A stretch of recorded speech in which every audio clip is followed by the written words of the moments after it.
이 책에서나 보았던 랍비라는 단어가 요즘은 무척 가깝게 다가옵니다. 성경에서도 사람들이 예수님을 랍비라고도 불렀고요. 또 정확하게 랍비는 어떤 사람을 지칭하는 말이며 또 유대인들에게 랍비는 어떤 영향력을 미치고 있을까요? 사실 랍비라는 이렇게 말의 어원을 따라가 보면 예수님 계셨던 당시에는 랍비란 말은 그냥 선생님이나 어떤 그런 교사의 어떤 뜻으로 많이 쓰였다고 합니다. 네. 실제로 성경을 찾아봐도 랍비라는 단어가 실제로 등장하는 것은 복음서에만 이렇게 등장을 하는 모양을 저희가 볼 수 있는데요. 네. 이스라엘에서도 이렇게 1세기 때 이제 이 단어가 이제 도입이 되면서 이 랍비라는 단어가 좀 어떻게 보면 이렇게 공식적으로 쓰이기 시작해서 오늘날까지 이렇게 랍비가 이제 통용이 되었는데, 사실 지금은 랍비라는 이렇게 직분도 이렇게 있는데, 랍비라는 이렇게 이런 단어가 어떤 특별한 사람을 지칭한다기보다는 이렇게 성경을 공부한 어떤 토라를 공부한 사람들을 어떻게 보면 지칭한다고 이렇게 표현을 이렇게 하더라고요. 네. 예를 들어서 이렇게 성서를 공부하고 이런 특정한 이런 유대교의 어떤 율법을 공부하는 과정들을 거치고 난 이후에 랍비라는 어떤 직함을 받게 되는데, 이 사람들이 이렇게 사실 굉장히 이스라엘 어떤 공동체 내에서는 많은 영향력이 있습니다. 물론 어떤 표면적으로는 특별히 다른 게 없는 것처럼 보이지만 예를 들어서 이렇게 이스라엘 내에서는 뭐 종교적인 감독관으로도 이렇게 랍비라는 사람들이 일을 하고 있고, 유대인 공동체 내에서 이렇게 규정도 만들고, 또 재판관으로서 이렇게 판단도 하고, 또 종교 의식 같은 것도 주관을 하고, 또 결혼식이든 그런 큰 어떤 인생의 행사에서 그 행사를 또 주선을 하고, 또 이렇게 심지어는 중매 같은 것도 랍비들이 관여를 한다고 이렇게 하더라고요. 네. 또 이렇게 유대인 회당이니 시나고그에서도 이렇게 이들이 관리도 하고 행정적인 일도 보는 그런 어떤 유대인 이스라엘 공동체 내에서는 이렇게 빠질 수 없는 어떤 중재자이자 어떻게 보면 인도자이자 많은 역할을 가지는 그런 일들을 하고 있어서, 이스라엘 내부적으로는 랍비라는 어떤 그런 사실 말 자체에 가지는 무게감이 굉장히 되게 포괄적이고, 랍비라는 역할이 굉장히 크게 쓰여지는 것으로 이렇게 알고 있습니다. 아, 그렇군요. 이 랍비가 성직자 같은 어떤 직업의 의미가 아니라 어떤 정신적인 선생님, 예. 그런 존재감이 이렇게 느껴지는데요. 이 랍비들의 복장을 보면 흔히 검은 중절모와 또 검은 양복, 그리고 이렇게 수염을 기르고 있더라고요. 이런 복장은 어떤 특별한 의미를 가지고 있는 건가요?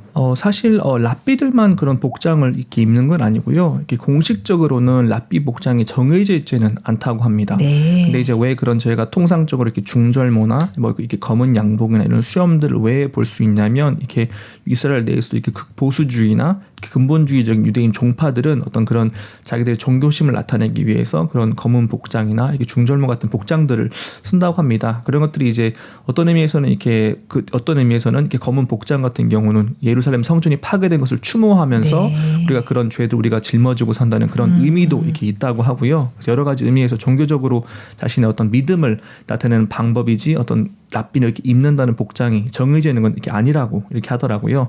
또 특히 목사님께서 이렇게 사진을 보셨는지 모르겠지만, 그 목사님께서 통곡의 벽에서 이렇게 이제 순례여행을 하시면서 어떤 유대인 랍비처럼 보이는 분하고 이렇게 대화를 하시는 분을 보신 적이 있는지 모르겠는데, 혹시 사진 보셨나요? 네네. 예, 그 사진을 봤을 때 사실 많은 분들이 이렇게 웃으셨거든요. 왜냐하면 목사님께서 동그란 이렇게 네네. 모자를 머리에 얹고 계셔서 모든 분들이 그 사진을 보면서 되게 웃고 기뻐했던 저희가 모양을 보았는데, 이것도 이제 키파나 이렇게 야물커라는 이렇게 동그란 모자로 이렇게 유대인들이 즐겨 쓰는 그런 이렇게 복장 중에 하나인데, 그런 것 또한 사실 유대교 내에서도 이렇게 신을 이렇게 우리가 섬긴다, 우리가 하나님을 두려워하는 그런 의미로 쓰여지는 복장이라고 합니다. 그래서 사실 어떤 랍비를 지칭한 어떤 복장이 정해져 있는 건 아니고, 그런 이렇게 어떤 자기들의 종교심을 나타내는 위주의 복장으로 쓰여지다 보니까, 아무래도 랍비들은 종교적인 지도자고 또 인도자다 보니까 랍비들은 이렇게 그런 복장들 위주로 많이 입게 되는 것 같습니다. 네. 아까 잠깐 말씀하셨는데 이 머리 정수리 부분에 이렇게 썼던 그 동그란 모자 이름이 뭐라고 하셨죠? 예, 키파라고도 하고 야물카라고도 한다고 합니다. 네. 근데 저희들이 다 공통적으로 궁금한 게 있어요. 예. 그것이 어떻게 안 흘러내리고 딱 그렇게 고정되어 있는지. 예. 네. 그게 약간 재질적인 부분인 것 같은데, 이렇게 머리카락에 이렇게 맞물려서 이게 재질상 천으로 되어 있고 또 가볍다 보니까 그게 이렇게 맞물려 있는 것 같더라고요. 네. 예. 그래서 이렇게 작은 걸 보통 야물카라고, 큰 걸 키파라고 이렇게 한다고 하더라고요. 네네. 그래서 그 중동 쪽에 꼭 유대인 쪽이 아니더라도 이렇게 모슬렘이나 그런 회교 쪽에서도 많이 입는 그런 복장인 것 같습니다. 네. 오늘 그 궁금증이 풀렸습니다. 예. 네. 이번 요나 랍비와 박수 목사님과의 대담이 있었습니다. 예. 이 대담 영상을 보니까 요나 랍비께서 이런 말씀을 하시더라고요. 율법을 다는 지킬 수 없지만 그래도 할 수 있는 것은 하겠다. 또 대부분 율법을 지킬 수 있었다. 전도사님은 어떻게 생각하시는지요?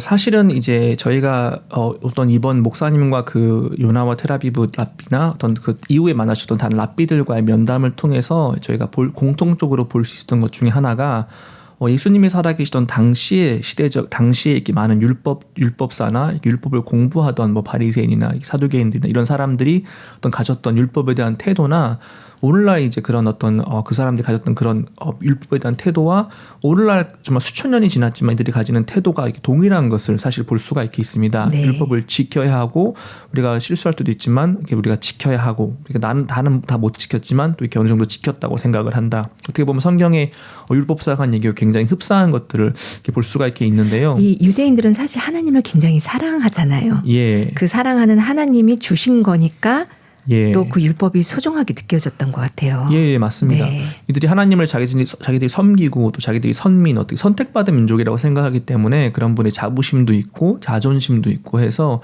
이런 분의 우리는 이 법을 지킨다. 우리는 하나님의 뜻에 따라 사는 사람들이다. 그런 마음을 가지고 사는 모양을 보는데 이번 목사님 면담이 랍비들과 면담이 의미가 있는 부분이라면 목사님 그 랍비분들에게 이제 하나님의 마음을 이렇게 이야기를 하셨습니다. 네. 예를 들어서 뭐 갈라디아서나 로마서 내에 바울이 전하는 복음에 보면 율법은 이제 죄의 법이고 이제 이 죄와 사망의 법이서 예수님이 오시면서 우리 생명과 성령의 법으로 옮기신 부분들을 바울이 간증을 하는데 사실 바울도 이렇게 어떻게 보면 바리새인 종파의 사람이고 가말리엘 뭔가 사람이고 굉장히 율법에 많은 공부를 했고 심지어는 예수님을 핍박하고 그리스도인들 핍박할 당시에 그 위치에 앞장섰던 그런 네. 사람인데 바울이 어떻게 보면 율법에 그가 열심히 있을 때 바울처럼 사는 게 정상적인 모양이더라고요. 마치 오늘날 많은 유대인들이 이렇게 그리스도교를 핍박하고 물론 지금 제가 알기로는 이번에 목사님 만나셨던 그 요나와 테라비브 랍비 같은 경우는 이제 온건파 소속 랍비라고 하시더라고요. 네. 그래서 온건파 랍비들은 이렇게 기독교 이렇게 목사님들과 교류도 조금씩 있지만 강경파 쪽은 아예 이렇게 배척하고 만나지 않는다고 이렇게 하는데 네.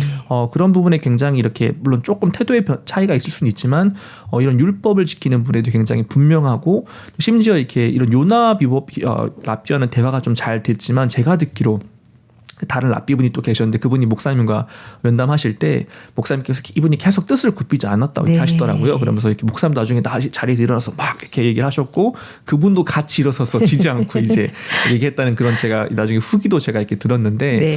그 정도로 이렇게 이분들이 어떤 자신들 율법을 지키는 부분에 대해 굉장히 큰 이렇게 어떤 자긍심이라고 할 수도 있죠. 그런 네. 분의 굉장히 프라이드가 이렇게 있는데 이번에 목사님께서 이제 그분들을 만나셔서 이렇게 교제하시면서 그것이 하나님의 마음이 아니라 하나님은 우리에게 이 죄의 법을 통해서 우리의 할 수 없고 더럽고 악한 우리 모습을 깨우쳐 주시고 우리 마음을 그리스도까지 연결시켜 주시는 그분에 이렇게 자세하게 이야기해 주셨는데요. 저는 개인적으로 이번에 목사님 이렇게 말씀 전하시면서 이렇게 고린도후서 3장의 말씀이 생각이 이렇게 나더라고요. 고린도후서 3장 13절로 17절 말씀을 이렇게 읽어보면 우리는 모세가 이스라엘 자손들로 장차 없어질 것에 결국을 주목지 못하게 하려고 수건을 그 얼굴에 쓴 것 같이 아니하노라. 그러나 너희 마음이 완고하여 오늘날까지라도 구약을 읽을 때에 그 수건이 오히려 벗어지지 아니하고 있으니 그 수건은 그리스도 안에서 없어질 것이라. 오늘까지 모세의 글을 읽을 때에 수건이 오히려 그 마음을 덮었도다. 그러나 언제든지 주께로 돌아가면 그 수건이 벗어지리라. 주는 영이시니 주의 영이 계신 곳에는 자유함이 있느니라. 고린도후서 말씀에 보면 오늘날까지 유대인들이 이 율법을 이렇게 읽고 구약을 읽지만 이 수건이 덮여 있어서 그들 마음에 이렇게 쉼이 없고 자유가 없고 율법 그 죄 아래 매여 있는 모양들을 볼 수가 있는데 성경은 이제 그것을 수건이 덮여 있다라고 하는 모양들을 이렇게 저희가 봅니다. 근데 이제 그리스도 안에 오는 사람들은 수건이 벗겨지고 자유함이 온다고 하셨는데 정말 이 말씀이 생각이 이렇게 나더라고요. 오늘날까지 수천 년 동안 이렇게 랍비라는 어떤 직분을 통해서 이렇게 어떤 유대교적인 종교 어떤 개념이나 어떤 믿음들이 나름대로 이렇게 전해지고 후세 지금 수천 년이 지난 오늘까지도 그런 분의 뭐 강경파나 온건파가 차이는 좀 있을 수 있지만 그 믿음의 변화 없이 꾸준히 이렇게 이어져 온 그런 역사나 이렇게 전통들이 이렇게 있는데 예수님 때 오늘날 큰 차이가 없는데 이들 마음에 이렇게 목사님께서 이렇게 복음을 전하시면서 사실은 하나님이 율법을 주신 뜻이 뭔지 또 그들이 뭐에 매여 있고 그 법에서 자유롭게 되어서 예수님과 만날 때 그들 마음이 어떻게 되는지 쭉 설명을 하셨는데 저번에 한번 사실 목사님께서 이렇게 이스라엘 전도행 중에 저한테 연락이 오셨어요. 그러면서 그 요나와 데라비랑 면담을 하고 나시고 저한테 연락이 오셔가지고 저한테 사실은 제가 기억하기로 그 저한테 연락 오신 시간이 새벽 4시 반이었거든요. 그럼 사실 한국 시간으로 새벽 네. 한국 시간으로는 이제 11시 반이었고 이스라엘 시간으로 4시 반이었는데 네. 그 새벽에 저한테 연락을 오셔가지고 전 낮이지만 목사님 새벽이시잖아요. 근데 저한테 연락 오셔서 저한테 그 어제 있었던 그 면담에 대한 목사님 회상을 쭉 얘기하시면서 네. 막 감격에 차서 이야기를 하시는 거예요. 그러면서 네. 우리가 막 앞으로 랍비 교육도 할 거라고 막 이야기를 하시는데 제가 네. 들으면서 야 진짜 우리 선교회는 모든 걸 다 한다는 마음이 드는 거예요. 기독교 목회자 교육부터 뭐 장관들 교육, 뭐 교육 지도자 교육부터 랍비 교육까지 우리가 앞으로 하겠구나 하는데 진짜 이렇게 하나님의 마음을 어떤 전하는 종의 마음에 정말 큰 기쁨과 감사가 있는 것들을 보았고 네. 제가 이번에 이스라엘 목사님 전도 여행을 보면서 한편 우리가 참 감사한 어떤 여행일 수도 있지만 우리 개인적인 입장에서 볼 때는 진짜 우리가 이런 그리스도를 알고 예수님을 배울 수 있는 이런 기회를 가졌다는 게 네. 진짜 큰 복이라는 마음이 드는 거예요. 그렇죠. 좀 이스라엘은 하나님을 네. 섬기면서 수천 년 동안 하나님을 위해 살았다는 민족인데 네. 진짜 중요한 그리스도를 알지 못해서 오늘날까지 법에 살고 있는 모양을 보는데 주인이 복음을 만나고 이 교회를 만나서 그 예수님을 만나고 그 안에 자유롭고 이런 의롭다 하심과 거룩하심을 누릴 수 있는 이것이 진짜 우리에게 큰 복이라는 마음이 드는데 우리의 구원을 다시 한번 새삼 이렇게 우리에게 되새겨주는 그런 귀한 시간이 아니었나 그런 마음이 좀 이렇게 들었습니다. 네, 그렇습니다. 오늘 유대인의 율법 선생님 랍비에 대해서 함께 알아보았습니다. 이번 성경 속 테마 여행 랍비를 준비하시면서 전도사님은 또 개인적으로 어떤 마음이 드셨는지요? 사실 제가 이렇게 이스라엘을 갔다 온 것도 아니고 사실 이스라엘에 대해 자세히 제가 알지는 못하지만 제가 이렇게 유대인들이 어떤 랍비라는 이런 개념을 통해서 많은 사람들이 이 토라를 공부하고 율법을 공부하고 율법을 깊이 알고 싶어하고 또 제가 알기로는 이렇게 랍비들이 이렇게 이런 토라 율법에 대한 의견들을 공부하고 조율하면서 이런 가르침들을 공유하고 한다고 하더라고요. 네. 그런 것들이 수세기에 걸쳐서 이렇게 되물림되고 그들이 이렇게 율법을 하나님의 마음을 공부한다고 하는데 진짜 중요한 이렇게 하나님의 마음을 이렇게 알지 못해서 그들이 결국에는 하나님을 대적하는 어떤 삶을 살고 있는데 저희가 이렇게 유대인은 우리가 아니지만 우리가 이렇게 우린 이방인이고 사실 이 은혜와 사실 전혀 상관없는 사람인데 이렇게 진짜 문자 그대로 은혜로 이렇게 우리가 이 복음을 만나고 이런 하나님이 주신 구원을 우리가 받을 수 있다는 이것이 우리 마음이 진짜 큰 축복이라는 마음이 들고 마지막 때에 정말 이렇게 저희가 이런 바쁜 시기를 살면서 어떤 세상의 바쁜 흐름 속에 시간의 흐름 속에 쉽게 우리 마음이 젖어 들어갈 수 있는데 그런 시기에 이런 이스라엘 전도행을 주셔서 우리가 받은 구원이 어떤 가치가 있는지 얼마나 많은 사람이 구원을 받기를 원하는지 우리 마음의 이 복음에 대해서 구원의 가치에 대해서 다시 세울 수 있는 그런 시간이 되겠다는 마음이 들어서 제 마음에도 굉장히 기쁘고 또 가치 있는 그런 시간이었다는 마음이 좀 들었습니다. 네, 감사합니다.